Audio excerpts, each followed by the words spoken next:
আল্লাহ তাআলা আখিরাতে তোমাদের সাথে কি আচরণ করবেন এটা তোমাদের জানা নাই। তিনি কি তোমাদেরকে ইল্লিন জান্নাত দিবেন নাকি তোমাদেরকে সিজ্জিন জাহান্নাম দিবেন এটা তোমাদের জানা নাই। অতএব তোমরা নিজেকে নিরাপদ মনে করো না। নিরাপদ মনে করা যাবে? সবসময় ভয়ে থাকতে হবে, আমার কি হবে, আমার কি হবে।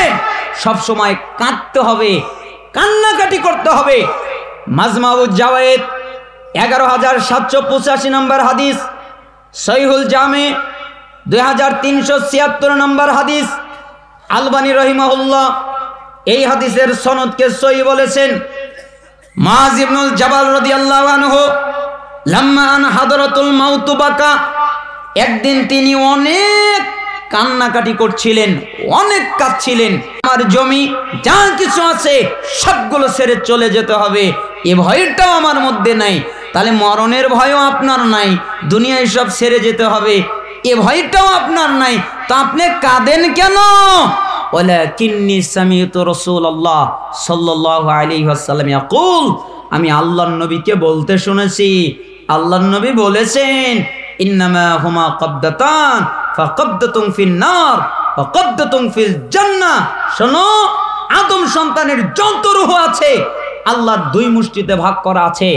আদম সন্তানের যত রূহ আছে, আদম আলাইহিস সালাম থেকে নিয়ে এই পর্যন্ত যত রূহ চলে গেছে, এখন বর্তমান যত রূহ আছে, পরবর্তী প্রজন্মে যত রূহ আসবে, এই সমস্ত রূহ আল্লাহর দুই মুষ্টিতে ভাগ করা আছে।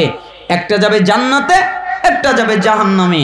একটা যাবে জান্নাতে, একটা যাবে জাহান্নামে। ওয়ালা আদরি ফি আইয়িল কবদাতাইনি আকুনু, আমি মুআয ইবনুল জাবালের জানা নাই আমি জান্নাতেরটাই না জাহান্নামেরটাই, আমি জান্নাতেরটাই না জাহান্নামেরটাই, আমি জান্নাতেরটাই না জাহান্নামেরটাই, এটা আমি জানি না, তাই আমি কাঁদছি।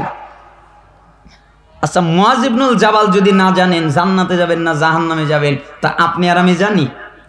মুআয ইবনুল জাবাল যদি সিলেট, বান্দরবান, চট্টগ্রাম, রাঙ্গামাটি, খাগড়াছড়ি ওই দিকে গেলে পাহাড় দেখা যায়, তাই না? অনেক পাহাড়, কিন্তু পাহাড়ের ভিতরে একটা বৈশিষ্ট্য আছে, কিছু কিছু পাহাড়ে ঝর্ণা আছে। ঝর্ণা নেই? আপনারা যারা সফর করতে গেছেন, অনেকেই তো গেছেন আমার মনে হয়, ঝর্ণা দেখেন নাই? যদি বাস্তবেও না দেখেন, মোবাইলের মাধ্যমেও তো দেখেছেন ঝর্ণা। ঝর্ণা দেখেন নাই? যে পাহাড়ের উপর থেকে বেয়ে বেয়ে পানি নিচের দিকে নামে। কি আশ্চর্য কথা, উপর থেকে নিচে নামে পাহাড় থেকে।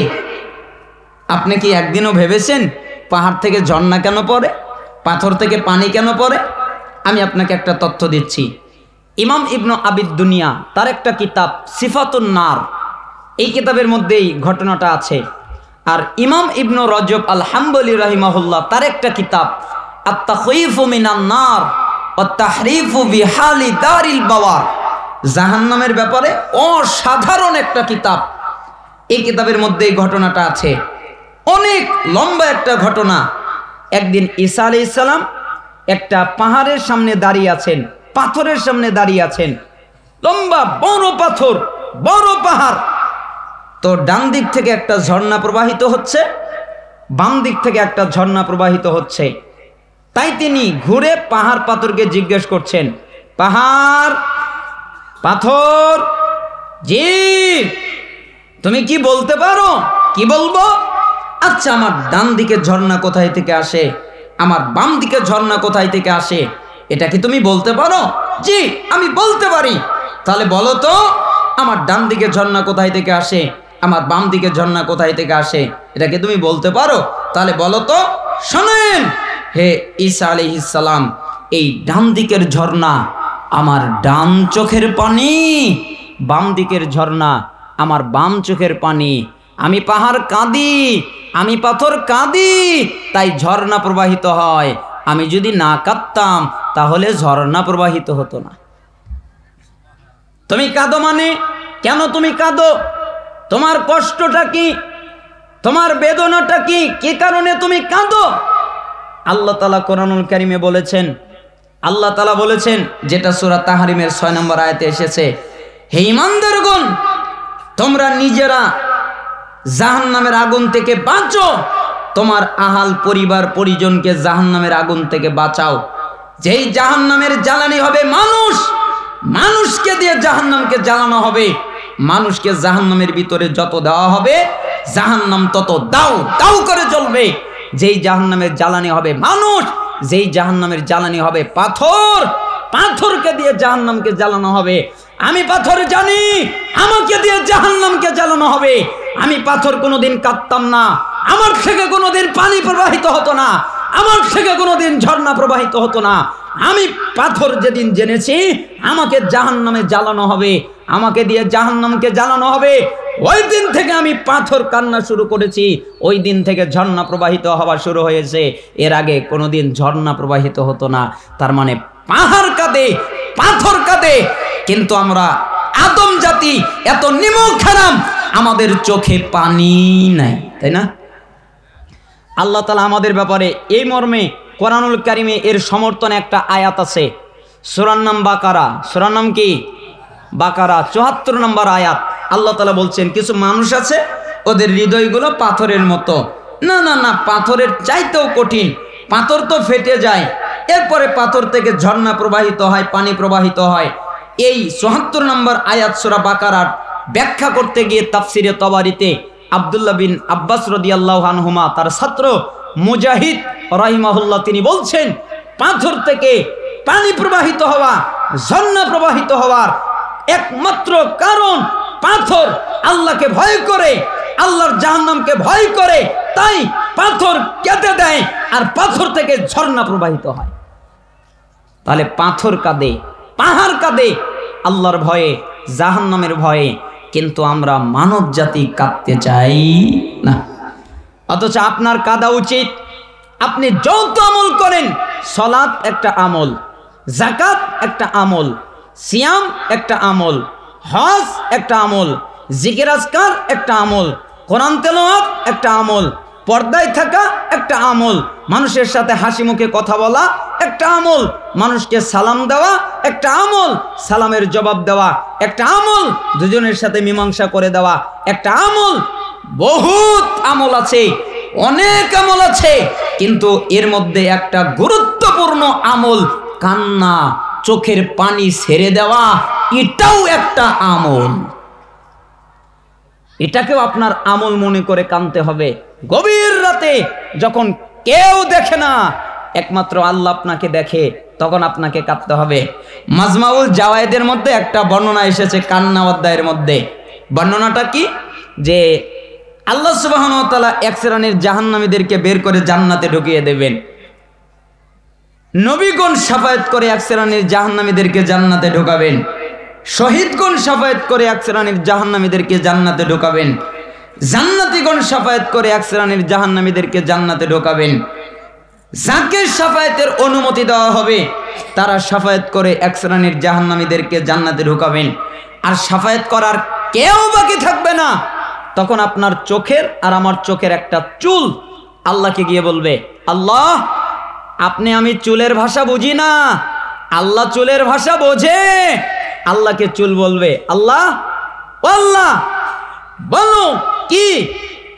তোমার ওই বান্দা, আমি যার চোখের চুল, আমি যার চোখের পশম, তোমার বান্দা তোমাকে তেমন ভয় করে নাই, কিন্তু একদিন তোমাকে ভয় করেছিল, ভয় করে গভীর রাতে কান্নাকাটি করেছিল, চোখ দিয়ে পানি বের হয়েছিল, আমি চুলটা ভিজেছিলাম, আমি হলাম ওই চুল। তুমি আমাকে অনুমতি দাও না, আমি তোমার ওই বান্দাকে জান্নাতে নিয়ে যাই। এক পর্যায়ে আল্লাহ তাআলা বলবেন, মালাক জি যাও, আজকে আমি এই চুলের ওসিলা করে ওকে মাফ করে দিলাম, ওকে জাহান্নাম থেকে বের করে জান্নাতে নিয়ে যাও। তার মানে চুল আপনার জন্য সুপারিশ করবে আপনি যদি কান্নাকাটি করেন। কিন্তু আপনি যদি কান্নাকাটি না করেন, তাহলে আপনার অবস্থাটা কি হবে? আপনার হৃদয় মরে যাবে, আপনার দিল মরে যাবে। এই জন্য আপনাদেরকে আমার প্রথম নসিহাত, আপনারা নিজেকে নিরাপদ মনে করবেন না, সবসময় ভয়ে ভয়ে থাকবেন, আল্লাহকে ভয় করবেন। আপনাদের জন্য জরুরি নসিহাত, আপনারা কান্নাকাটি করবেন, আজকের আমল এটা, আপনারা কাঁদবেন। আল্লাহ তাআলা যেন আপনাদেরকে গভীর রাতে কাদার তৌফিক দান করেন। আপনাদের জন্য দ্বিতীয় নসিহত, একজন সালাফ বলেছিলেন, পৃথিবীর কোনো মানুষ যদি কোনো আমল করতে নাও পারে, ফরজ আমলগুলো করার পরে, এবং তারা যদি লজ্জার হক আদায় করে, তাহলে তারা জান্নাতে যাবে, কেউ তাদের ঠেকাতে পারবে না। কি করলে? লজ্জার হক আদায় করলে। আমাদের দেশ তো আশ্চর্য দেশ, আমরা এখন পর্যন্ত বুঝি নাই লজ্জা কাকে বলে। আমরা বলি ওয়াল হায়াউ শুবাতুম মিনাল ঈমান, লজ্জা হলো ঈমানের একটা অংশ। আর আমরা বলি ঈমান নাই যার, লজ্জা নাই তার, লজ্জা আছে যার, ঈমান আছে তার। কিন্তু আমরা এখনো বুঝতে পারি নাই লজ্জা কাকে বলে, তাই না? লজ্জা কি? ইবনে মাসউদ রাদিয়াল্লাহু আনহু তিনি বলেন, যাতা ইয়াউমিন লিআসহাবিহি, একদিন আল্লাহর নবী আমাদের মধ্যে বের হয়ে আসলেন। এরপরে তিনি বললেন, ইস্তাহিয়ু মিনাল্লাহি হাক্কাল হায়া, হে সাহাবীরা, তোমরা আল্লাহকে লজ্জা করার মতো লজ্জা করো। যেভাবে আল্লাহকে লজ্জা করা উচিত ওইভাবে আল্লাহকে লজ্জা করো। তখন সাহাবীরা বললেন, ক্বালু ইন্না নাস্তাহি মিনাল্লাহ ইয়া নাবিয়াল্লাহ ওয়ালহামদুলিল্লাহ, আমরা আল্লাহকে লজ্জা করছি, হে আল্লাহর নবী, সকল প্রশংসা আল্লাহর জন্যে। নবী বললেন, তোমরা লজ্জা করার মতো লজ্জা করো। আর সাহাবীরা বললেন, আমরা আল্লাহকে লজ্জা করছি, হে আল্লাহর নবী, সকল প্রশংসা আল্লাহর জন্যে। পরের বাক্যে আল্লাহ নবী সাল্লাল্লাহু আলাইহি সাল্লাম বললেন, লাইসা যালিক ওয়ালাকিন্না মান ইস্তাহিয়া মিনাল্লাহি হাক্কাল হায়া, হে সাহাবীরা, তোমরা যেটাকে লজ্জা মনে করেছো, তোমরা যেটাকে লজ্জা ধারণা করেছো, তোমরা যেটাকে লজ্জা বুঝেছো, এটা লজ্জা নয়, এটা লজ্জা নয়। তোমরা যেটা লজ্জা জেনেছো এটা লজ্জা নয়। তোমরা কি জানো লজ্জা কি? লজ্জা ফালিয়াফাদির রাস ওয়া মা ওয়া, লজ্জা হলো মাথা, আর মাথার সাথে যা আছে এই সম্পূর্ণটাকে হেফাজত করা, এর নাম হলো লজ্জা। লজ্জাটা কি? আপনারা কি আমার কথা বুঝতে পারতেছেন? লজ্জাটা কি? মাথা, আর মাথার সাথে যা আছে এই সম্পূর্ণটাকে কি করা? হেফাজত করা। তাহলে মাথার সাথে কি আছে? কান। মাথার সাথে কি আছে? কান। তাহলে কান দিয়ে বেগানা নারীর কণ্ঠ শোনা যাবে? এই কান দিয়ে গান বাজনা বাদ্যযন্ত্র শোনা যাবে? এই কান দিয়ে গীবাত চগলখড়ি শোনা যাবে? এই কান দিয়ে মিথ্যা অপবাদ এগুলো শোনা যাবে? কানের দ্বারা যত পাপ হতে পারে সমস্ত পাপ থেকে কানকে বিরত রাখতে হবে। চক্ষুটাকে হেফাজত করা, এই চোখের মাধ্যমে যত পাপ হতে পারে সমস্ত পাপ থেকে চক্ষুটাকে বিরত রাখা, এটার নাম লজ্জা। হে যুবক ভাই, আমি তোমার কাছে আসতেছি, তোমার কি হবে তুমি বলো। হে যুবক ভাই, আপনারা যারা আমার চেয়ে বড়, আপনাদের কি হবে? এ যুবক ভাই, তোমরা যারা আমার চেয়ে ছোট, তোমাদের কি হবে? আমি তোমাদেরকে বোঝাতে চাই,